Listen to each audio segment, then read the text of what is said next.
The other day I realised I hadn't prepared a Christmas review. Then an hour ago I decided I would do the review equivalent of buying a last minute gift in a petrol station, and I started thinking about what kind of game would remind people of Christmas. Unfortunately, all I could think about at the time was Destruction Derby, so I just decided to go with that. Luckily I had just the game. Then I realised it doesn't work on Xbox 360, but luckily I have a PS2 copy. Actually, loads! But whenever I record a PS2 I fuck it up, so I just considered reviewing the game while just playing footage of another game as an example, and it would be really funny. But then I ditched that idea and just played Bus Simulator 2012 because I was gifted it a month ago. In Bus Simulator 2012, it simulates bus driving in a small German town. It also has RPG elements as you customise your character's name and date of birth. It doesn't change his appearance though because he's a pod person bred to drive the buses, as all the actual human bus drivers have mysteriously disappeared in the cruel German town of this place. Alright, just gotta write this code down. Man, they really take this seriously, don't they? This desk isn't Christmassy enough.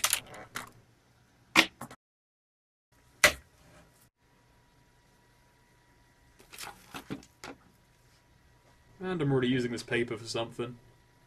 That's better. And I'll just use this.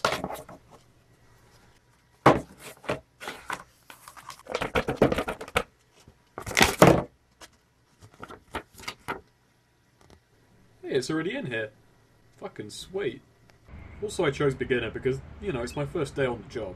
You don't start an expert at anything. I could immediately tell by the fact that my guy had tank controls that they'd clearly lavished all of their attention on the bus. And it's not as if my protagonist never needed to use his legs anyway. Regardless, I was freaked out by the lack of other bus drivers and decided to walk around town first to find them. But attempting to leave the depot resulted in horrendous lag. Clearly the work of the evil totalitarian bus regime. Knowing that I was a prisoner to fate, I headed back to find my bus. I looked at the bus timetable, and I saw a number 4.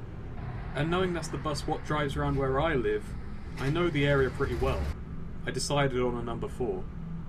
When my guy sat in the bus seat, he shrunk down to about 2 feet tall, but turning on the power revolved him to his full height.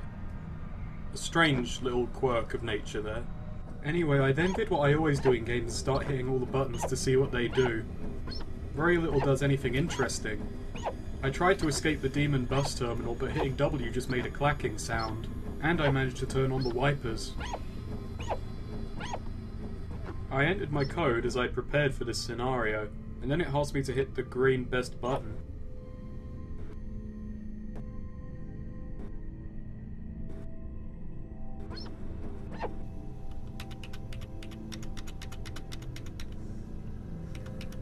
I was momentarily confused, but eventually I found it.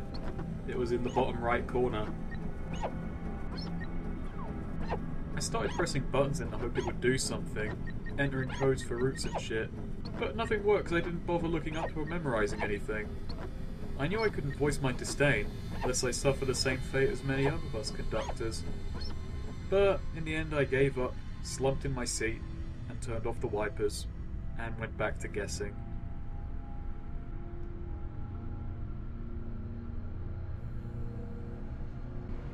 I panicked, trying to retreat from the bus. The doors were locked and wouldn't budge. I ran, but collapsed through the ground, joining my long-dead kin. Overall, as a bus simulator, I give Bus Simulator 2012 7 out of 10, being the most realistic bus simulator I've played. As a horror game, I give it 9 out of 10, better than Resident Evil 6, but worse than the bus scene in Walking Dead 400 Days, where the bus was a presence you couldn't even hope to control, rather than one you're tricked into thinking you can. Merry Christmas.